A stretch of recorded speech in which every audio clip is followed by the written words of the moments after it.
¿Qué tal? Hablaremos hoy de los sueños, fantasías e ilusiones en el teatro, apoyándonos en piezas dramáticas que se sumergen en ese plano de la existencia humana. Mi nombre es Carlos López Rentería y este es un nuevo episodio de Escena Frita, una columna sonora de Filia Dramatúrgica. Sueños, ensueño y vigilia en el drama occidental. Seguramente sean Sueño de una noche de verano y La vida es sueño los nombres que vengan con mayor prisa a nuestra memoria cuando queremos tratar el asunto. En ambos casos, la idea sueño es una estrategia para confundir, poner a prueba o incluso ocultar a los personajes lo que está ocurriendo en la vigilia de cada obra. Es decir, ni Shakespeare ni Calderón, respectivamente, ponen adelante lo onírico como plano del inconsciente de los personajes. Es decir, no los vemos soñar, sino que esto emerge como justificación de posibilidad de lo real. Veamos, en el segundo acto de La vida es sueño, Segismundo es puesto a prueba en un simulacro de lo que sería su vida si él estuviera libre y no de esas prisiones cargado desde su nacimiento, cosa que lo emparentan con el Minotauro griego. Frente al temor de que el simulacro resulte mal, cosa que finalmente sucede, queda la estrategia de regresarlo a prisión y hacerle creer que todo lo vivido fue un sueño. Ahora, en el caso de Sueño de una noche de verano o de Una noche de San Juan, como sugieren debería ser la traducción más acertada, según algunos expertos, el creer que lo ocurrido ha sido un sueño está habilitado porque los personajes despiertan bajo los efectos de hechizos que las divinidades del bosque han provocado en los enamorados, quienes perdidos en la noche y corriendo tras el amor no correspondido o en conflicto, dejan saber a estos seres sobrenaturales, que Shakespeare toma de las mitologías griegas y celtas, para que en ese clamor estos dioses les cumplan ese sueño que ocultan sus corazones. Lo onírico o lo lírico poético. El teatro latinoamericano, o lo que circuló a través de la revista Conjunto como correlato de estilos dramáticos comunes entre teatros del Caribe y Sudamérica, popularizó el uso de lo onírico como recurso lírico y de estética extracotidiana enemiga del así llamado realismo europeo.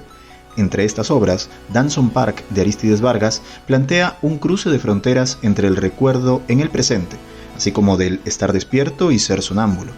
Arístides, autor argentino radicado en Ecuador, explora una realidad que parece dar cuenta de la frase shakespeariana: estamos hechos de la misma materia que los sueños, para mostrarnos a Arcos, un héroe de la juventud que hoy en su madurez sospecha que Leda, su pareja, sueña con alguien más. Lo que ignora Arcos es que ese con el que Leda sueña no es otro que él mismo cuando joven. El héroe se siente traicionado por su amada, quien baila en sueños con el héroe cuando joven en la pista de Danson Park, una pista sin techo para ver el cielo y reordenar o volver a narrar el universo.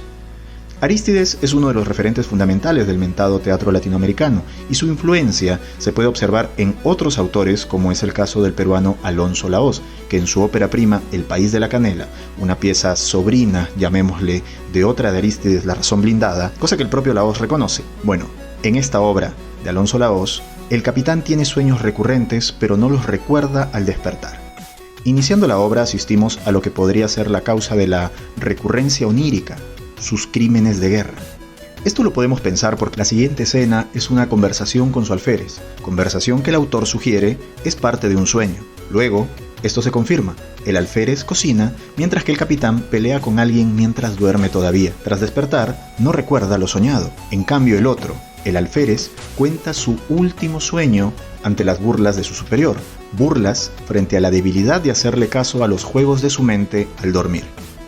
En esta misma línea, pero en un corte de fantasía de denuncia en favor de las infancias, la autora peruana Ruth Vázquez construye Su Dulces Sueños, una oscura y potente pieza en la que Atenea vive, recrea, crece y duerme. Todo lo que vemos ocurrir entre dormida y dormida puede ser leído como plano onírico. Esta elección de onírico es más cercana al ensueño que al sueño propiamente dicho.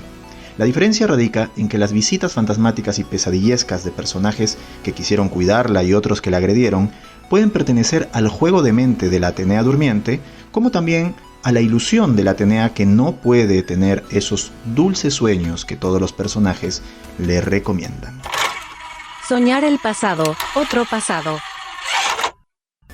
3 actos y un prólogo conforman la obra 300 millones del célebre Roberto Arlt, autor argentino contemporáneo de Jorge Luis Borges y colaborador del Teatro del Pueblo, esa experiencia que iniciara el movimiento de teatro independiente que tanta influencia ha tenido en el continente. En esta obra de Arlt, el prólogo ocupa un lugar central. Conmueve en la conciencia de saber que la obra que veremos parte de una noticia verdadera, el suicidio de una joven migrante europea que trabajaba como sirvienta en Argentina. Entonces, don Roberto toma la noción de ensueño aludiendo las horas en vela que anticiparon el suicidio y hace funcionar el espejo sueño con los deseos de mejor suerte que anidan en toda derrota. Es por esto que el prólogo expone a los personajes de fantasía humilde que padecen como sirvientes, otro espejo de los soñadores del mundo. Entre estos soñadores, una mujer fea y un profesor matemático, quienes deben ser los responsables de soñar a un galán obligado a besar a la fea y un amorfo abstracto que debe ser la obsesión onírica sin resolver de un matemático.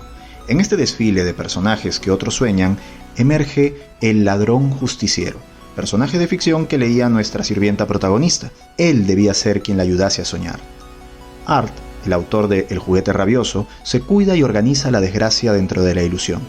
Primero gana 300 millones, luego le raptan a la hija, después la rescata y al final la consuela en la víspera de esa tragedia que venía insinuándose como timbre de llamado de servicio, el sonido de la realidad llamando a la tierra de los sueños.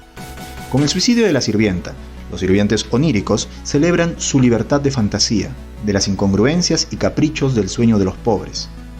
300 millones fue estrenada en 1932 y 61 años después, en 1993, se estrenó Hay que llenar la noche del autor peruano César Bravo. En esta obra, que ha sido leída en relación a los vínculos de pareja y de infidelidad, nos sentimos más atraídos por el recurso sueño que abre la obra. Coco sueña con Raquel, una muchacha a la que conoció años atrás pero nunca le habló. En el sueño que el mismo Coco contará a su amigo Juan, este lo describe como una ilusión a partir de haberse cruzado a Raquel de casualidad, cuando su ómnibus pasaba por un paradero. El peso de este sueño-ilusión es tal que afecta la relación de pareja de Coco con Elizabeth, su novia, y en cierto modo con toda su realidad. Un sueño que emerge en el tedio de los días comunes para reimaginar algo que seguramente no dejamos de desear y que esperamos nos rescate del abismo diario. Vamos cerrando. La imaginación hace convivir lo histórico con la fantasía, desde la más parecida a la vigilia hasta la imposible. Pero en el sueño, como en la ficción, creemos incluso cuando quien sueña descubre que está soñando. No en vano el propio Jorge Luis Borges, al referirse al concepto de verosimilitud, se refiere al sueño del autor y a la fidelidad de éste con su propio sueño. En el sueño se es protagonista, escenario, espectador, decorado y demás elementos teatrales. Esto lo podemos ver en Lúcido de Rafael Sprechelburg, cuyo título alude a los sueños lúcidos, una técnica de desarrollo de conciencia dentro del propio sueño cuya utilidad va desde acabar con pesadillas hasta resolver traumas del pasado. Pero en esta obra de Sprechelburg el sueño tiene la particularidad de la recurrencia y opera muy parecida a la ficción teatral. Finalmente estamos viendo un sueño en teatro y bajo estas leyes todos los personajes se saben protagonistas. Por eso la obra funciona con lo que Bioy Casares pensaba sobre el verosímil en ficción. Un largo proceso de enredar al lector, de darle pruebas falsas. Y con esto, la pregunta de Lúcido es: ¿quién sueña este sueño que estamos viendo? Bueno, hasta aquí el episodio de hoy. Si llegaste hasta acá, ayúdanos compartiendo este u otro episodio de Escena Frita. No olvides suscribirte y revisar en el blog de Falso y Medio otros contenidos y consultar por los talleres de escritura dramática que se dictan todo el año y que pueden tomarse desde cualquier lugar del mundo. Nos vamos precisamente con un fragmento de Lúcido de Rafael Sprechelburg en la voz del director Fito Bustamante. Un abrazo.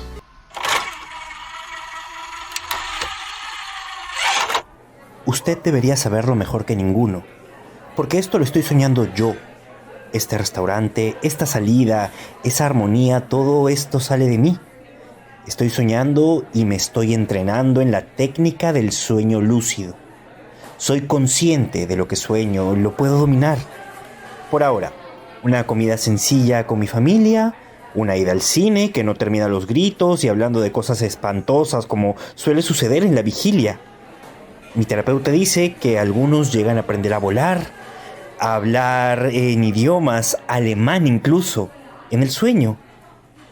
Yo recién empiezo, pero empiezo bien, muy bien. Bueno, ahora a comer. Escena Frita es un podcast producido por Falso y Medio, Recursos Teatrales. Voz invitada en el episodio de hoy, Fito Bustamante. Guión y locución, Carlos López Rentería. Grabado en diciembre de 2023 en Lima, Perú.